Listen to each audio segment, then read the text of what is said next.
고센TV 시청자 여러분 안녕하세요. 마에스트로 나입니다. 오늘도 어른들께서 같이 병원에 가셨습니다. 약 받으러 병원 가셔서 집이 비어가지고 청소 좀 해놓고 오늘도 편한 제 방에서 조용하게 영상을 만들게 됐는데 참 감사한 것 같아요. 오늘은 여러분들과 디모데전서의 말씀을 나눌 건데 디모데전서 6장이고요. 6장 20절부터입니다. 제가 읽을게요. 디모데야 내게 부탁한 것을 지키고 거짓되이 일컫는 지식에 망령되고 허한 말과 변론을 피하라. 이것을 쫓는 사람들이 있어 믿음에서 벗어났느니라. 은혜가 너희와 함께 있을지어다. 아멘. 디모데전서 6장 20절부터 21절의 말씀인데 여러분들도 이제 다 그런 말씀을 들어보셨을 거예요. 성경에 기록된 말씀은 아닌데 한 번 구원은 영원한 구원이다. 이런 얘기 다들 들어보셨을 거라 생각합니다. 그리고 여기에 동의하는 분도 있을 거고 동의하지 않은 분들도 있을 거고요.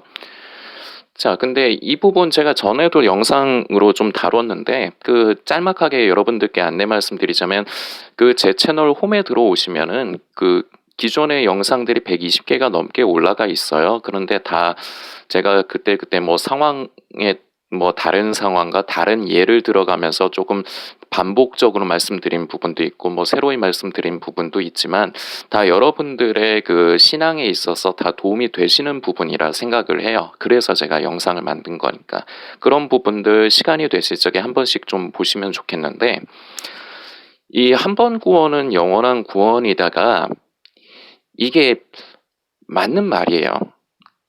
성경에는 근데 한 번 구원은 영원한 구원이다 이런 말은 없는데 제가 이게 한편으로 맞는 말이다라고 말씀드리는 의미가 뭐냐면 우리를 향한 성도들, 그러니까 우리 성도들, 우리 하나님의 자녀들을 향한 하나님의 사랑은 변함이 없으신 게 맞죠.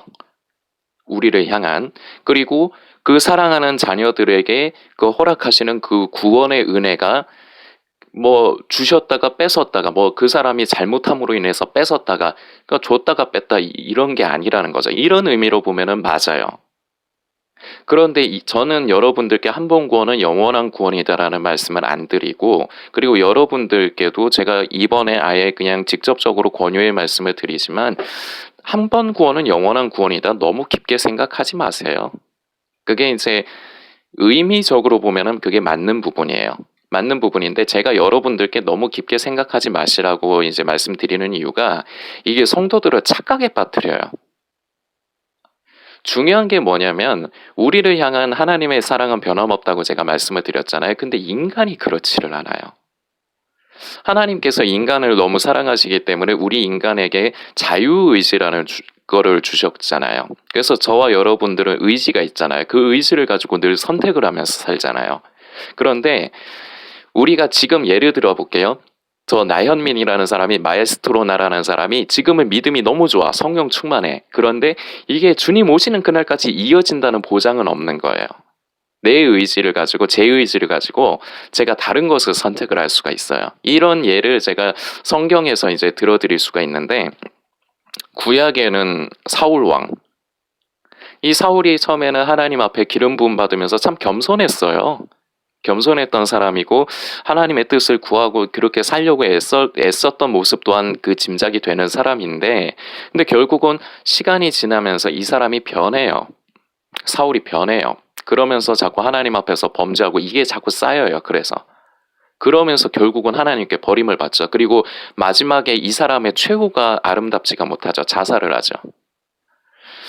이렇게 하나님께서 버려버리시는 사람이 나와요. 그런데 이게 하나님의 사랑이 뭔가 변해서 그러느냐? 아니요. 사울이 변한 거예요.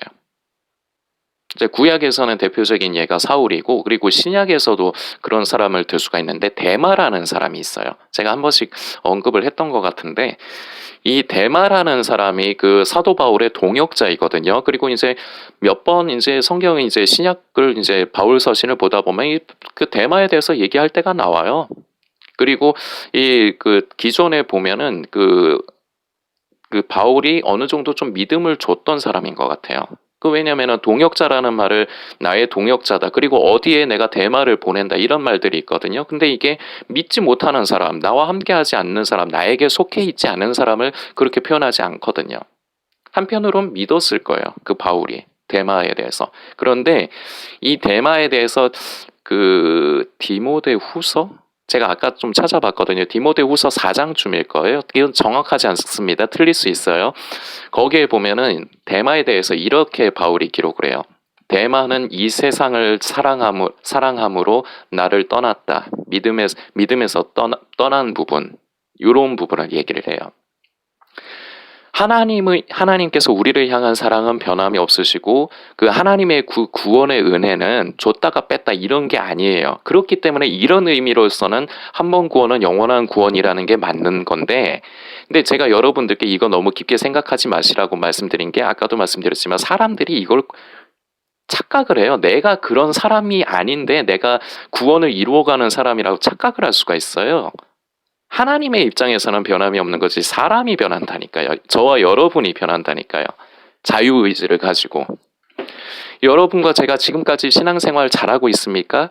예수님 오시는 그날까지 믿음의 경주를 완주를 해야 돼요. 구원에서 구원을 끝까지 이루어 가야 돼요.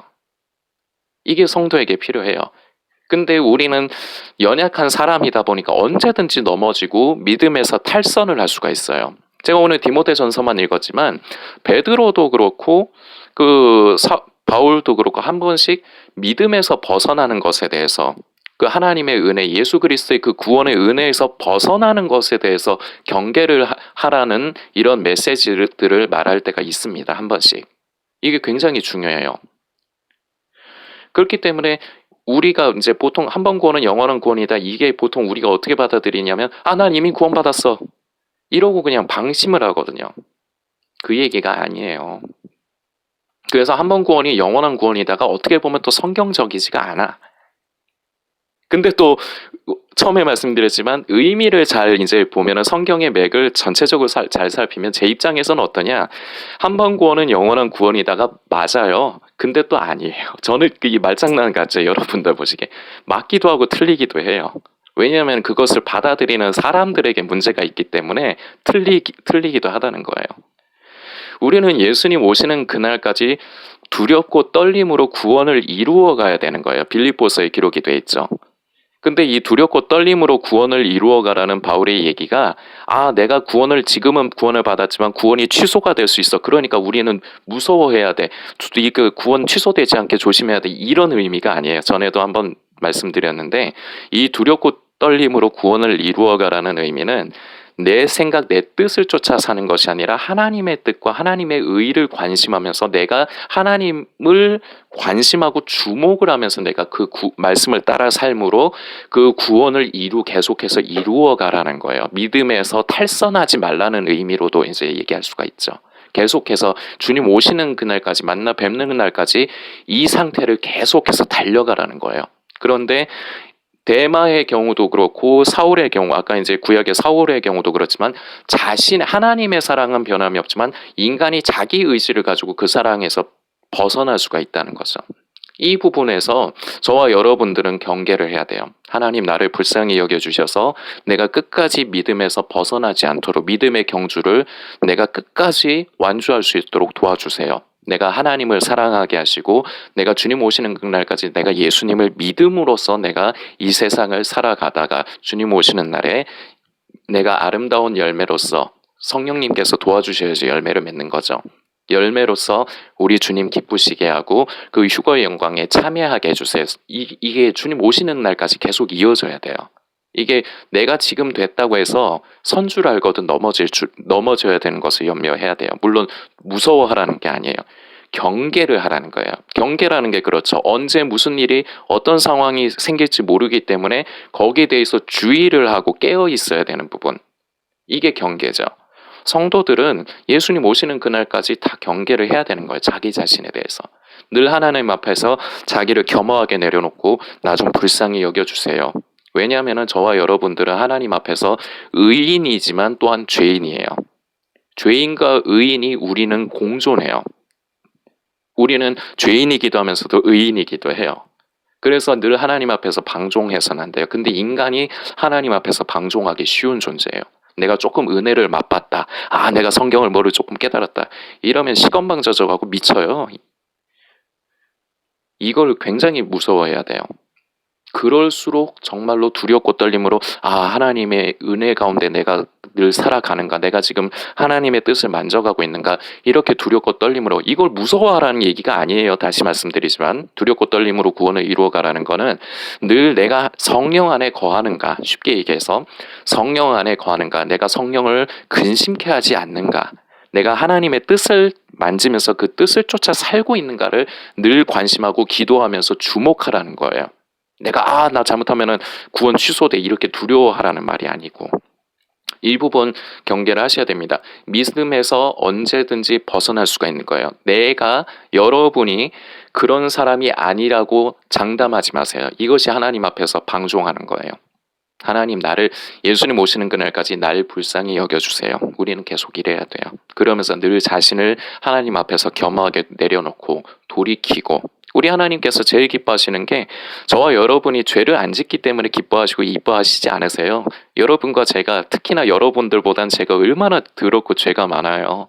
근데 하나님은 죄를 보시는 게 아니라, 물론 죄를 미워하시죠. 근데 미워하시는 게 그 죄가 사랑하는, 하나님께서 사랑하는 저와 여러분들의 영혼을 죽음으로 이끌어가기, 멸망으로 이끌어가기 때문에 하나님께서 죄를 미워하시는 거예요. 내 사랑하는 자식들이 구원받고 건강해야 되는데, 영적으로 건강해야 되는데 병들게 만들고 죽음으로 달려가게 만들기 때문에 하나님께서 죄를 미워하시는 거예요. 하나님의 아버지의 마음을 만질 줄 알아야 돼요.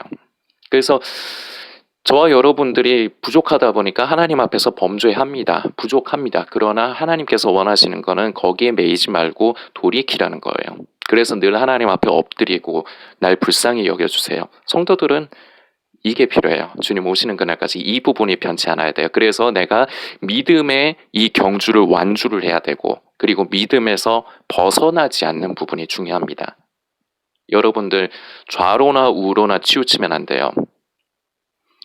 내가 의인이면서도 내가 또한 죄인이기 때문에, 하나님 앞에서 죄인이기 때문에 내가 언제든지 그렇게 될 수 있다. 그렇기 때문에 내가 늘 성령 안에 거하도록 힘써야 됩니다.